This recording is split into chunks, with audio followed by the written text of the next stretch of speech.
শুনলাম বাড়িতে অতিথি আসছে, কিন্তু বাড়িতে নাকি কিছুই নেই। আরে চিন্তা কিসের, আলু তো আছে। এই আলু দিয়ে আজ এমন কিছু বানাবো খেয়ে সবাই ভাববে এটা সত্যি বাড়িতে বানানো নাকি হোটেল থেকে আনা। একদম মুচমুচে, ভেতরে নরম আর খেতে দারুণ। ফ্রেঞ্চ ফ্রাই করার জন্য আমি দুটো আলু নিয়ে নিয়েছি। আলুগুলোকে আগে থেকে খোসা ছাড়িয়ে নিয়েছিলাম। এবার আলুগুলোকে কাটার পালা, এটাই কিন্তু মেইন পার্ট। ভালো করে আমার হাতের দিকে লক্ষ্য করো, তাহলে বুঝতে পারবে আলুগুলো ঠিক কিভাবে কাটতে হবে। দেখো, আলুগুলোকে আমি লম্বা করে কেটে নিই, কারণ সুন্দর আর মুচমুচে আলু ভাজার জন্য এই কাটাটাই সব থেকে জরুরি। খুব মোটা না, আবার পাতলাও না, ঠিক মাঝারি রাখলে স্বাদটা একদম জমে যাবে। আলুগুলোকে সুন্দর করে কাটা হয়ে গেছে। এবার এগুলোকে ভালো করে পরিষ্কার জলে ধুয়ে নেব। এতে আলুর পাতলা স্ক্র্যাচ বেরিয়ে যাবে, আর ভাজার সময় আলুগুলোকে একে অপরের গায়ে লেগে যাবে না। অনেকেই ধাপটা এড়িয়ে যায়, কিন্তু সত্যি বলতে ছোট ধাপটা আলু ভাজাকে আরো বেশি মুচমুচে আর সুন্দর করে তোলে। তাই এই ধাপটা একদম বাদ দেবে না। আলুগুলোকে ততক্ষণ ধোবে যতক্ষণ না এর থেকে একদম স্বচ্ছ জল না বেরোয়।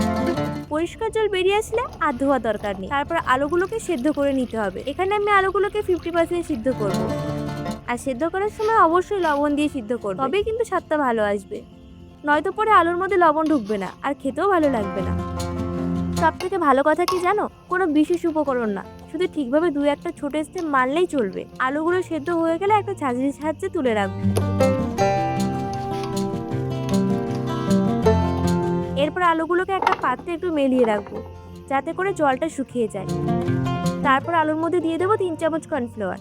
ব্যাস, আর কোনো কিছু দেওয়ার প্রয়োজন নেই। এবার হাতের সাহায্যে আলুর গায়ে কর্নফ্লাওয়ার ভালো করে মাখিয়ে নেব, মানে ওই এক কথায় আলুটাকে কর্নফ্লাওয়ারে কোট হতে হবে।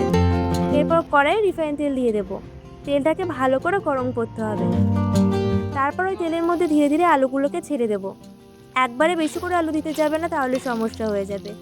অল্প অল্প করে আলুগুলোকে উল্টে পাল্টে ভেজে নিতে হবে। আর হ্যাঁ, আমি কিন্তু এর মধ্যে কোনো হলুদ দিইনি। এমনি ভাজতে ভাজতে যখন একটা হলদে কালার চলে আসবে আর দেখবে আলুগুলো এমনি করা হয়ে গেছে, তখনই নামিয়ে রাখবে। এই সময়টাতেই সব থেকে বেশি লোভ লাগে।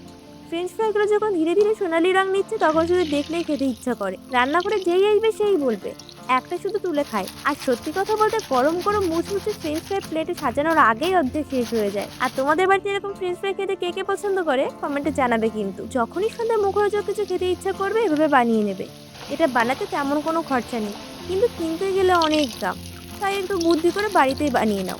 মন ভরে খেতেও পারবে, আবার পকেটে টাকাও বেঁচে থাকবে। আর এই ফ্রেঞ্চ ফ্রাইগুলোকে আরো বেশি টেস্টি করার জন্য একটা মশলা বানিয়ে নিয়েছি। এটা কিন্তু সিক্রেট। নিয়েছি পরিমাণ মতো নুন, 1 চামচ জিরে গুঁড়ো, 1 চামচ চাট মশলা, 1 চামচ গোলমরিচের গুঁড়ো, 1 চামচ লঙ্কার গুঁড়ো, আর অল্প একটু এমনি লবণ। এবারে এগুলোকে ভালো করে মিশিয়ে নেব।